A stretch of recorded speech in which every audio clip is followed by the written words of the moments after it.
Today on Project 78, we're going to be going back under the hood of the 78 Cutlass to take off the intake manifold. I'm going to explain to you what has been going on here. We've had some misfires, and I know that I've covered this in an earlier episode where we attacked the ignition system, and I thought we fixed it. We've been driving it around a lot since, put over 100 miles on it since we've done the brakes. And it's just, it keeps misfiring. I pulled the plugs and they're very inconsistent. Some are bleach white on the porcelain and some are really heavy black soot. So we've got a mixture of problems there, and it's really starting to look like we have an intake gasket issue.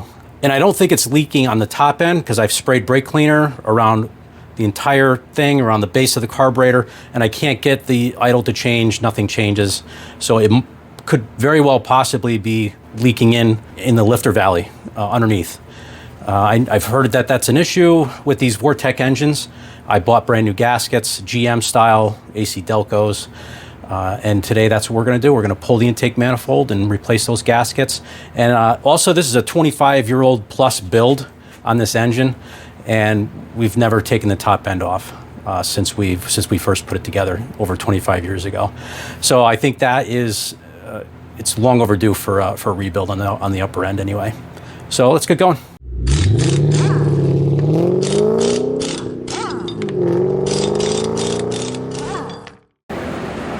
Okay, here's the material that we're going to be using on the project. This is the Ultra Gray Permatex. These are going to be for the channel walls.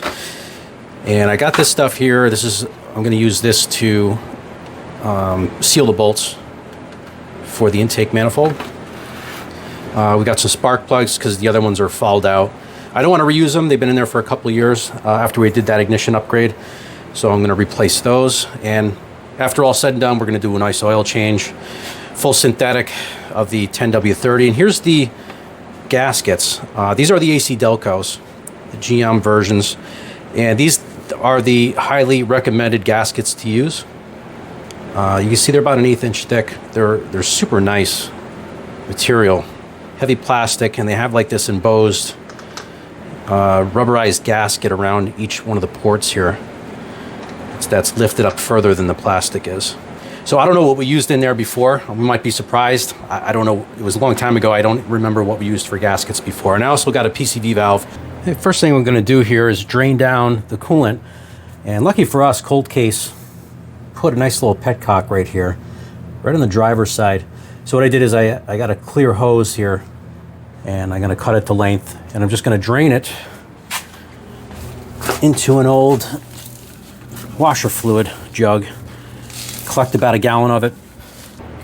Because what I want to be able to do is I want to drain the coolant probably down about halfway, obviously below the top of the engine, so that when we peel this stuff off, hopefully most of this coolant will be out of here. All right, we're flowing there.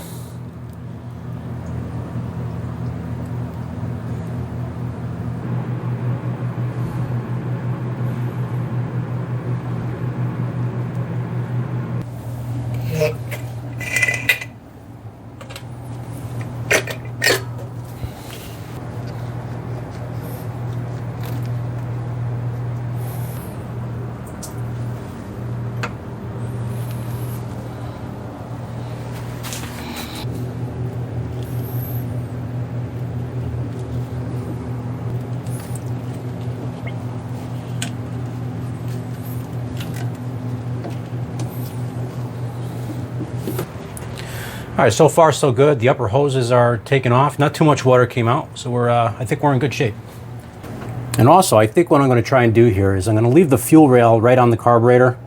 Fuel line is back here connecting to it. There's plenty of slack on there, so I believe I'm going to be able to unbolt this carburetor and just swing it out of the way, leaving the fuel rail all intact and everything. Obviously, I got to disconnect all my throttle linkage. My transmission downshift is here. So that side's got to come off, but that should work. I should be able to just swing it out of the way, and I'll tie it up over here out of the way. It'll be that much less work.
we've got everything stripped down off the intake. I've got all of my wires labeled so they know where to go back to. And I'm going to take that cap off. I'm going to mark where the rotor is. When I pull it out, I'm going to hopefully be able to line up the marks that I create and hopefully be able to drop that back in right where it is.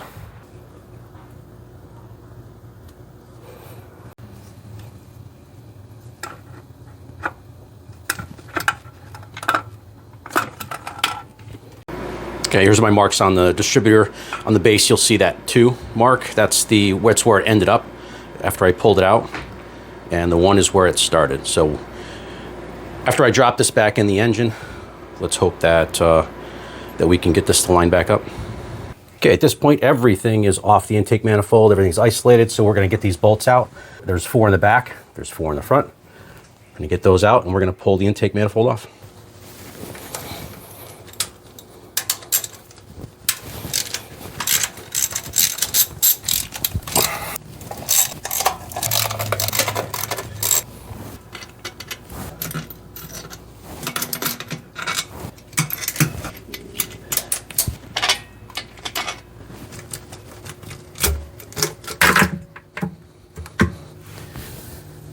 Oh boy, all right.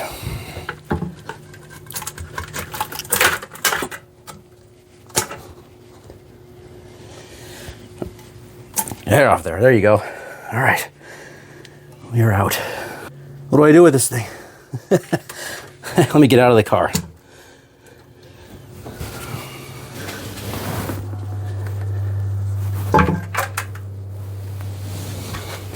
All right, looking at the lifter valley and where the gaskets were meeting the heads here off the intake, nothing really groundbreaking. It looks like everything was sealing properly to me. Not to say that air was getting in somewhere, because the bolts on the passenger side were definitely not torqued down. They were much looser than the ones on the driver's side. So that could have been where air was getting in. First glance again at the gaskets, they all looked like they were pretty normal and they were making some good seals. I'll show you the gaskets on the intake. Okay, here's what the gaskets look like that came off. Again, nothing really looks wrong here. These were the good gaskets. These look like GM gaskets, AC Delcos. The China walls looked like they were making a really good seal on both ends. The only thing I noticed here, this was broke. I think I broke it taking it off. The only thing we really do is we're going to clean it up at this point. We'll get everything nice and cleaned up, scrape both gasket surfaces, and we're going to start putting this thing back together.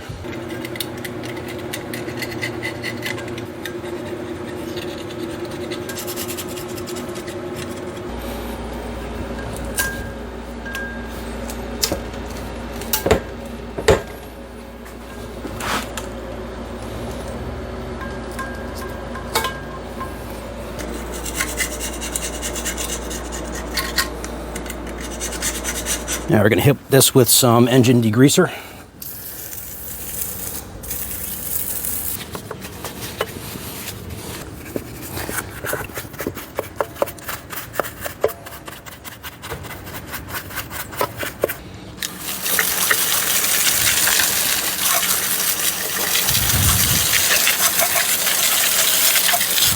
We got the intake manifold all cleaned up. I was able to use the die grinder and cleaned up everything, all the dirt, oil, grease, any gasket remnants that were there. And I'll show you the heads, how they cleaned up.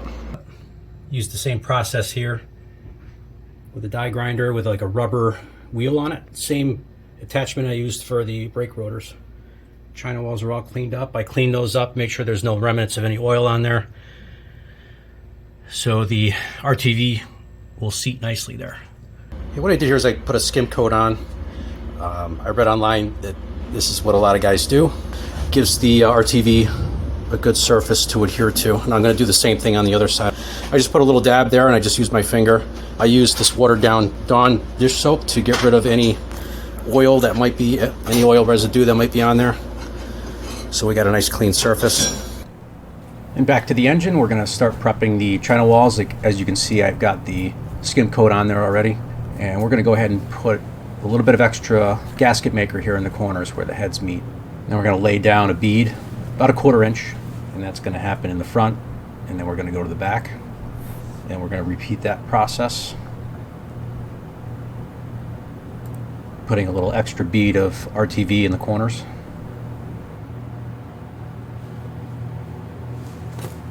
And we're going to go ahead and lay our gaskets in here.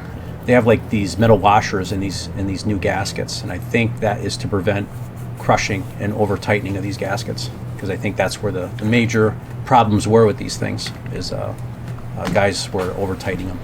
And also in the gaskets they have little nubs, so you can't possibly misalign them, and it holds them on nicely. And here's me being extra cautious and making sure that the gaskets are seated properly. And we're going to drop the manifold on.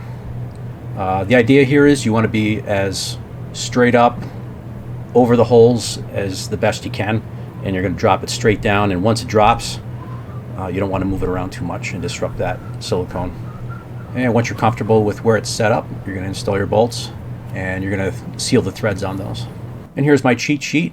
I have written down here the 3 sequence of torque specifications that they want you to follow. First round is going to be 27 inch-pounds, and then 106, and then finally you go around and do the 160 inch-pounds. Those are the manufacturer's recommendations. Okay, we're going to see what we can do to drop the distributor back in. Hopefully get these marks to line up here. We're going to start on the 2.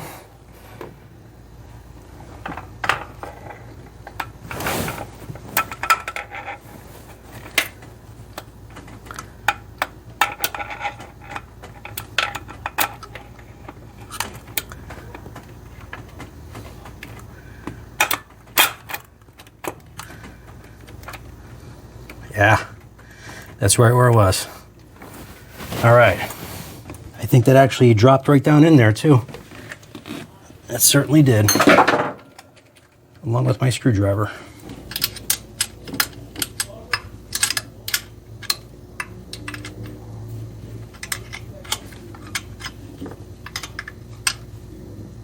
Okay, so we're just going to get this snug. The clamp here for the distributor. I like to make it snug enough to be able to turn it a little bit. There you go.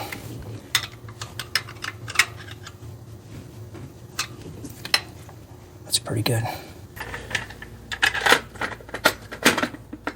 Drop the cap back on here.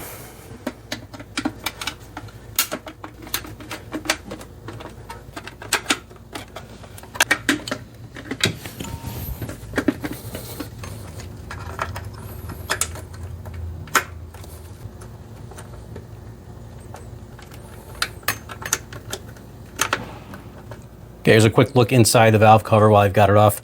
Everything looked good in here. Nothing out of the ordinary. Other side was just as good. No problems there.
Okay, so the engine is all back together. We got everything all set up. We just have to add the coolant back in, and I'm going to give this a quick oil change, and we're going to get this started.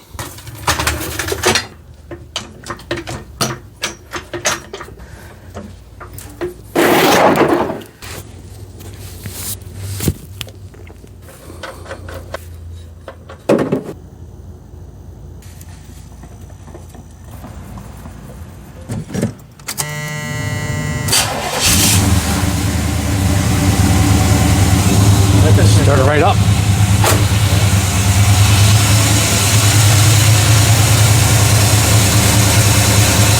We got good vacuum. Look at this. It's off the chart now.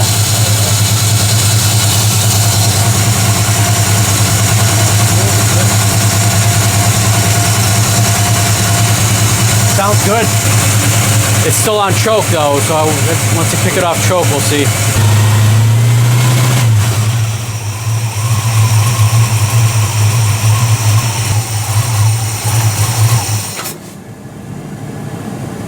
I didn't like that.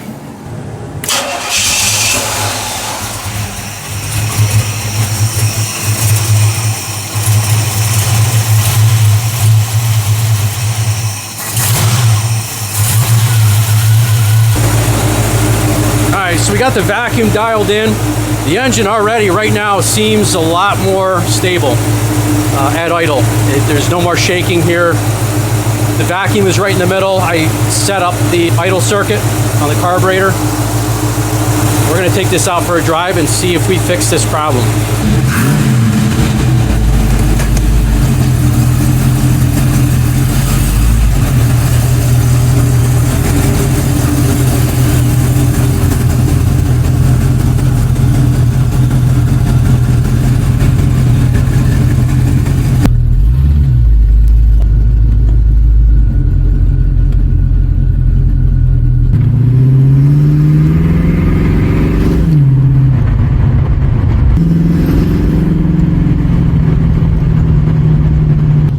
The car is perfect, like it's running exactly like it should. There's no hesitation. I really think we got it this time. No pinging. There's no pre-ignition, there's no ping, there's no skip. Cars run nice and solid. No misfire. Yeah, no misfires. The one thing I do notice is that it's like it doesn't have a lot of power in the mid-range.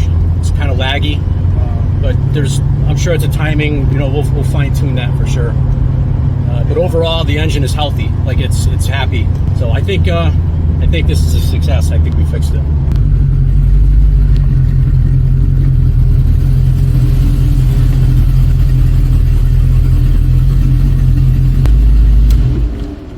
Okay, initial inspection after the drive. Not seeing any leaks anywhere. One thing I am seeing over here is there's a little splatter over here. I think it's coming from the power steering pump.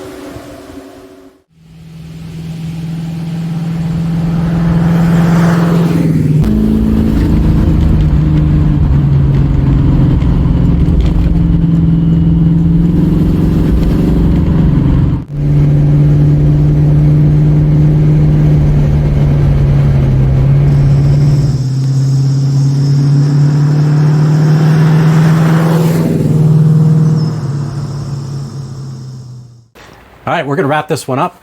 Couldn't be happier. The test drive went great. The throttle response was very good. Mid-range lacks a little bit, but I'm pretty sure we're gonna be able to fix that issue with some timing, some carburetor adjustments. Now that we finally have the engine running healthy, we're gonna pull the plugs too after we have some miles on it and see where they are and make sure they're burning evenly. Yeah, I'm really happy that this misfire is finally gone. We'll be able to enjoy driving this car again. Now I'm confident with how the car is running. So again, thanks guys. I appreciate everybody being here, and I hope I was able to help somebody out with this video. These Vortec engines can be a little tricky with the vacuum and the way the gaskets sit in there, but I think we nailed it. I'm really confident that this thing's gonna run really well. So we'll see you guys later. Hope you come back. We got more projects planned for the Cutlass, and we'll see you soon. Thanks.